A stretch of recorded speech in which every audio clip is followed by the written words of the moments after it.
because I always had the same issue.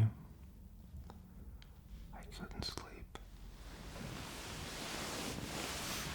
Even as a kid, I often couldn't sleep for hours.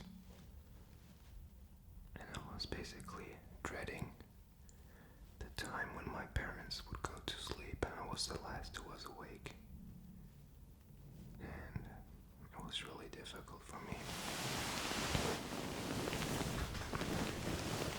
And I oftentimes just felt alone, I guess.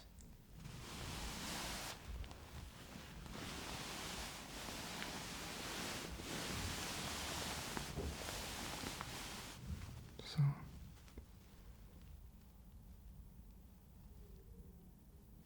you're just anxious.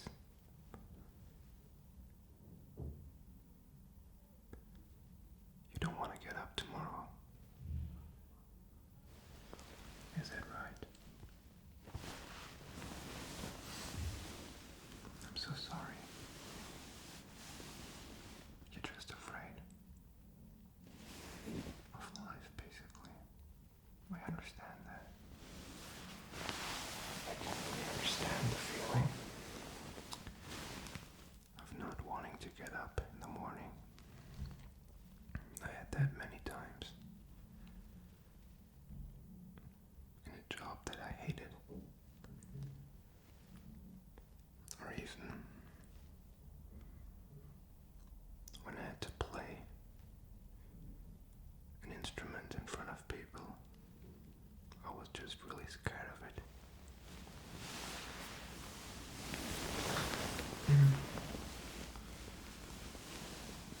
So, I'm really sorry that you have to go through this feeling. Because I know it's not a nice feeling if you just, your head is just thinking and thinking and thinking all the time. It's just like your head is exploding. And then you're thinking about wanting to stop to think. You tell yourself like, I need to sleep, I need to get my sleep.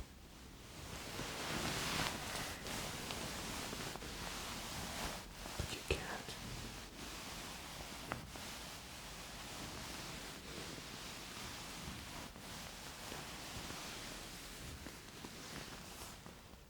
I really know the feeling of having nothing that you're looking forward to on the next day. And when you just get up in the morning, you wake up super stressed and confused, and it's so painful to get up and just having to go to the bathroom and just having to function. I really understand how that's hard.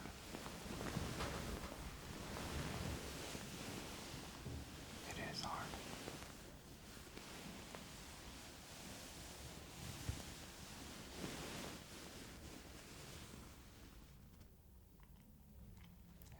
Is there something specific that you're afraid of? So you're afraid to fail?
happen.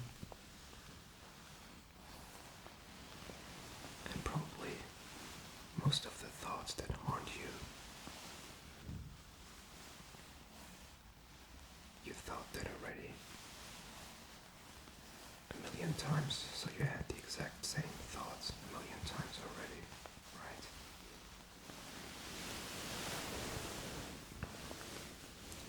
I know it's really hard.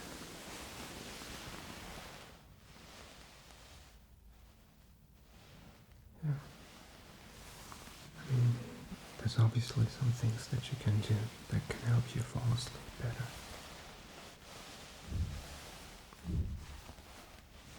First of all, having a regular sleeping pattern and rhythm can be helpful. So basically, going to sleep at a similar time and waking up at a similar time, but you're probably doing that already, right? And what's also good is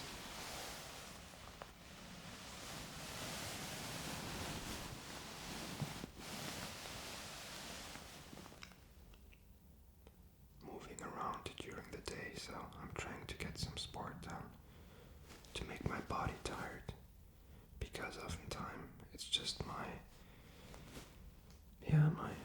brain is never tired. It's always working, doing some weird stuff that I don't even want it to do, but at least if my body is tired, then my brain is going to be tired as well, because it has no energy. So what's really great is to try to go outside for a while, like 1 or 2 hours in the nature, and maybe do some running or some weight training, some pull-ups in the forest or something like that. It's really good. Okay. And I mean, what you can do, of course, as well, is that you can look for your nutrition. I think that's very important. If you just eat crap all the time and fast food, and if you drink too much caffeine during the day, if you just drink coffee all the time and energy drinks, you're not going to be able to sleep well. I mean, frankly, me, I always thought I was like immune to caffeine because I was drinking energy drinks and then coffee left and right, and also Coca-Cola, but it does have an effect, really. I mean, even if you're maybe able to fall asleep, your sleep is going to be very shitty, and you're going to wake up all the time, and that's really not what you're going to go for. So I think the objective should be that you get a good night's sleep, a good relaxing sleep. Okay.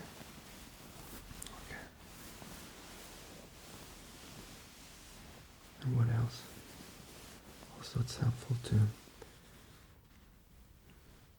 switch off your smartphone and also your PC at least 1 or 2 hours before you go to sleep, because the blue light in the screen signals to your body that it should stay awake, so your natural sleeping reflex is basically being hindered by the blue light of the screens. So all I'm saying is you shouldn't look at screens all the time if you're trying to sleep.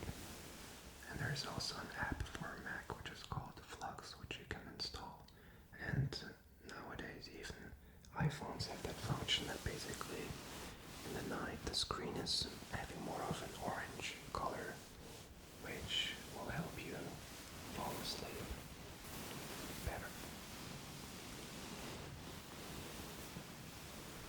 But yeah, I mean, I think that's maybe things you've already done in your life, right?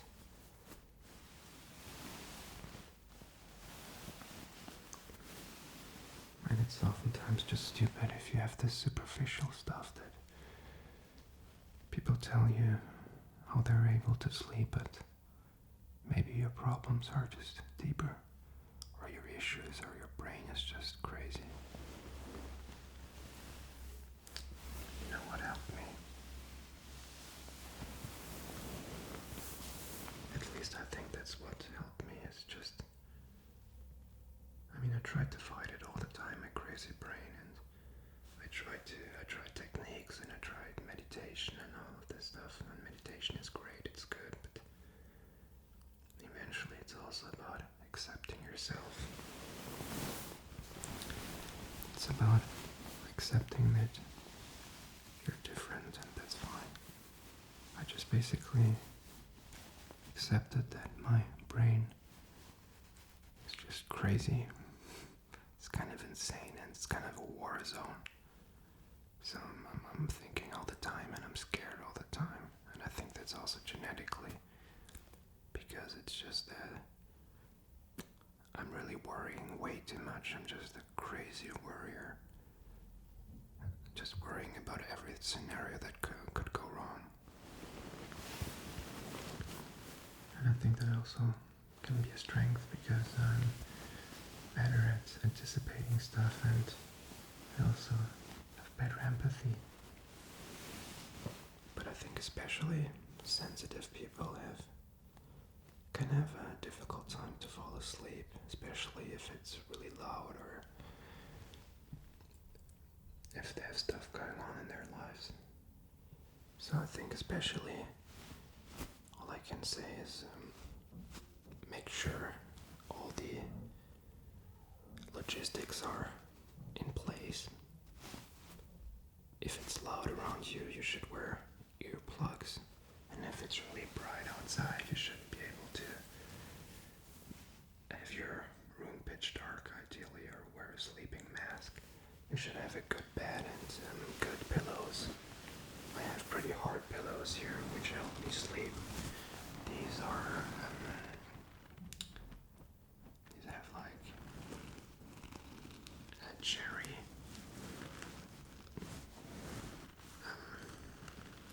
stuff inside. I don't really know, but it's really hard and it helps me to sleep better. And it helps me to not get a really stiff neck. And I don't know. At the same time, if your brain is crazy, then your brain is crazy. I just basically, nowadays, I think you should become a friend of your brain. You should learn that your brain is sometimes doing weird stuff, but you're not your brain, right? You can question what your brain is doing, and for this meditation it's really good. Just basically accepting that your brain is sometimes going crazy and just exaggerating and creating all these scenarios in your brain. And sometimes it's also fine to say, okay, I can't sleep right now, I'm just gonna get up and I'm gonna do something else, or I'm gonna just read or something like that. I think reading and listening to audiobooks is really good for falling asleep. And also, instead of trying to fight your emotions and your brain and your fears, basically accepting your fear, going into the fear, and this is, I think, the only way to letting it go.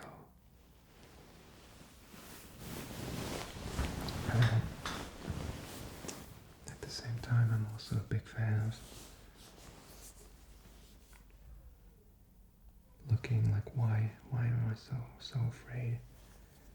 If there's something in my life that just isn't congruent to who I am, to my values, am I living someone else's life? Am I completely incongruent to everything I believe in? Frankly, this was a long time in my life. And this is why I couldn't sleep. It's just like, it felt like what I did didn't make any sense. It wasn't helping anybody. It wasn't giving me joy at all, and I was worried all the time because I had to function all the time. It was just very stressful.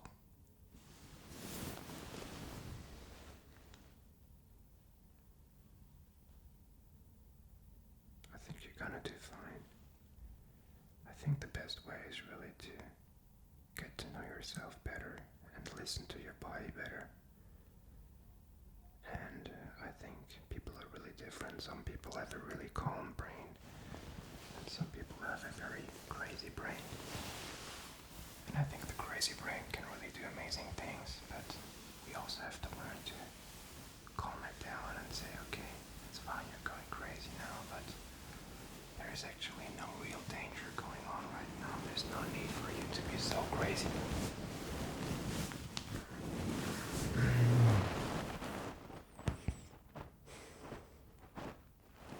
You know what's good also is breathing.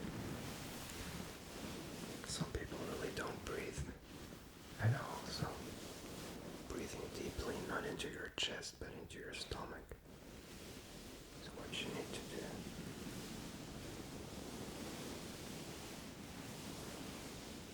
You know what, if you can't sleep still, I'm still gonna stay with you a bit.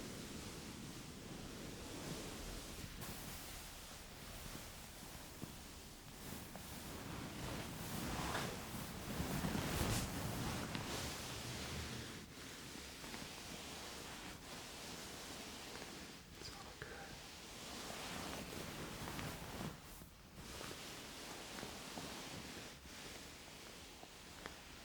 Oh, so you're worrying too? Yeah, I think everybody's worrying too much.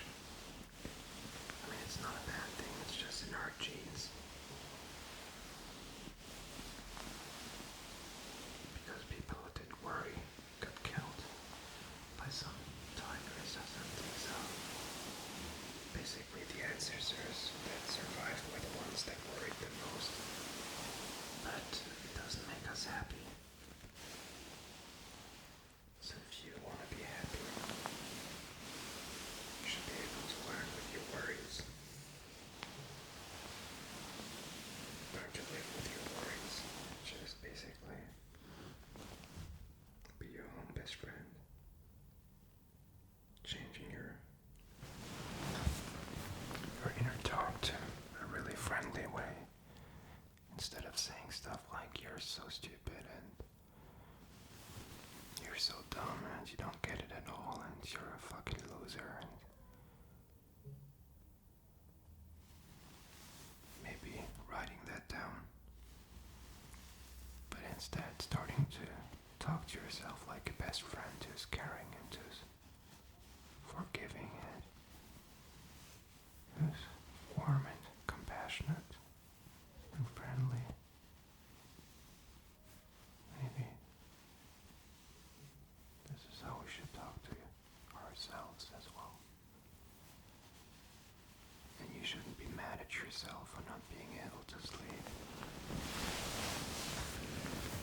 And you also shouldn't be mad if your life just doesn't go exactly like you planned it, because we're all gonna die, frankly. I mean, I don't want to make you sad, but I think this can also, it's actually a thought that's very reassuring to me, because are you really gonna remember that thing that bothers you so much when you're close to death? And even all of your problems are gonna be gone when you're dead anyway. Yeah, that sounds a bit. Yeah, maybe I shouldn't talk about death too much, but it's just, I think it can be helpful to think about death and to hold your breath. Because, first of all, your breath is such a crazy thing. It's such an amazing small chance that you got born. Basically, so many other sperms, and you turned out pretty well, I think. You were actually born. So that's an amazing coincidence that you were born on this earth. So you should, I think, really be grateful and thankful for the chance to be on this world, even though it's not always such a joyful, pleasant thing.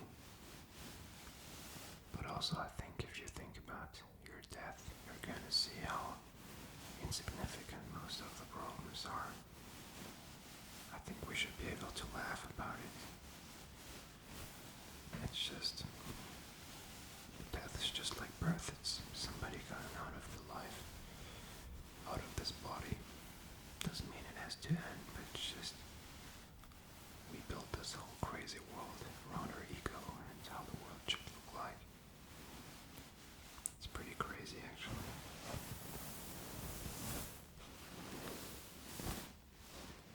tried reading or listening to audiobooks when you can't sleep? Ah, okay. You know, I think you're gonna do fine. I mean, yeah, I'm gonna stay with you. You know,